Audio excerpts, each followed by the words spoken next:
Remember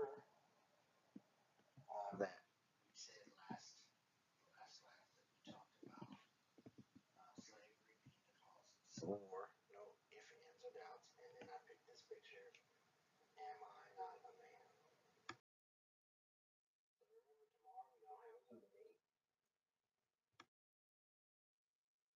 I told you yesterday that South Carolina um, broke from the Union, and so it wanted to confiscate all federal armories. Well, everybody pretty much went along with that except Fort Sumter. Now, Fort Sumter, April 12, 1861. Robert Anderson was in command of the fort. General P.G.T. Beauregard cut off the fort's supply lines, and April 13th, the fort fell to the Confederates. Um, so that's the start of the Civil War. So, who are the players? The main general for the Confederacy is Robert E. Lee. He's the guy to the left. Now, I gotta tell you, Lee was the most sought after general in the Union and the Confederacy. Everybody wanted Lee to be the general to command their troops. Lincoln desperately tried to get Lee to command his troops. Guess what? Lee said he could not spill the blood of Virginians. So uh, Lee turned Lincoln down and commanded the Confederates. So McClellan becomes the first commander of the Union Army. And so he has a plan. His plan is A, he's going to starve the South out. So he blocks all of the ports of the South because that's where they get their income from the cotton. And that's where they get their supplies from. And then McClellan's idea is that he's mainly going to defend the North. So the first battle of the Civil War is called the Battle of Bull Run.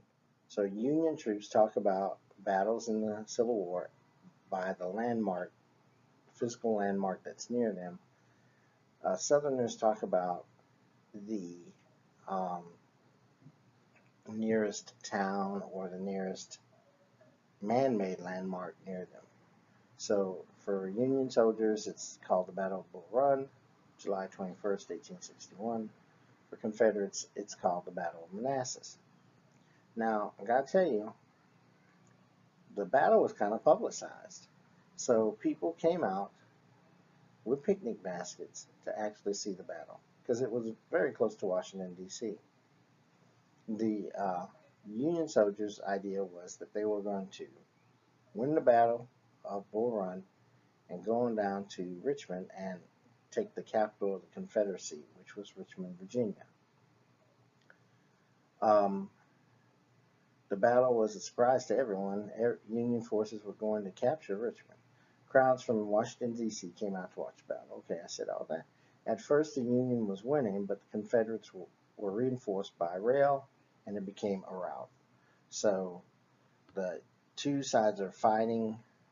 The Union's winning a little bit, and all of a sudden, these reinforcements came for the Confederates by train. And when they came by train, what happens is the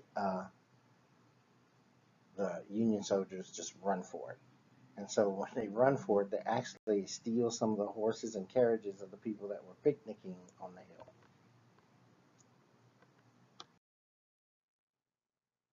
So there's a lot of battles in the Civil War. I was looking through them. Man, there's a ton of them. So we're going to talk about Antietam, where Lee decides to attack the North, and McClellan stops the attack 1862. And the significance of the Civil War is this is the first time that we see pictures, not portraits, not paintings. We see actual pictures from the battlefield. So you see the dead bodies laying there from the Battle of Antietam. Okay, another big battle, very significant battle, 3-day battle was Gettysburg. So what happened with Gettysburg? Well, first thing that happens is with the Battle of Antietam and McClellan winning the battle, Lincoln decides to finally free the slaves. So it took him 2 years to free the slaves. So he finally frees the slaves. He only frees them in Confederate states. He doesn't free them in states that are still in the Union. At that point, he replaces McClellan with Halleck, and then finally they replace Halleck with Grant. Now, Grant is not a tactician. He's not a guy that lines soldiers up to the left, to the right, or whatever.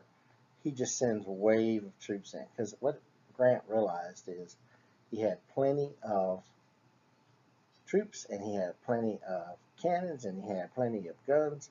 And so it didn't matter how much they were um, being killed. What mattered was is if he won or not. And so he would just overpower whatever army he ran against.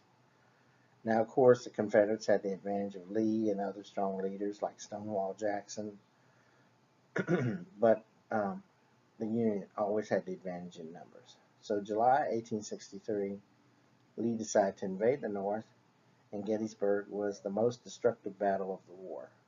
And it's really weird because Lee actually attacks from the north, and the Union attacks from the south. Gettysburg's in Pennsylvania. You can still go to the battlefield today.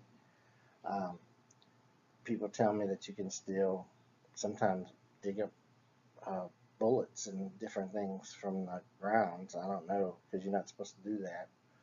Um, but a lot of reenactors go out there and all that. The battle's extremely complicated, and I never really go into the battle because there's all these different factors that factor into the battle, and eventually the Union wins. So, uh, next, the next big thing that happens in the Civil War, because like I said, there's lots of battles in the Civil War.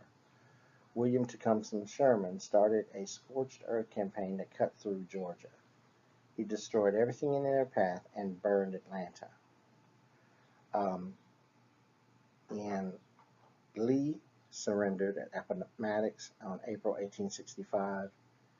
More than 600,000 Americans died in that war. That's more than any war we've ever fought. And many more were maimed for life.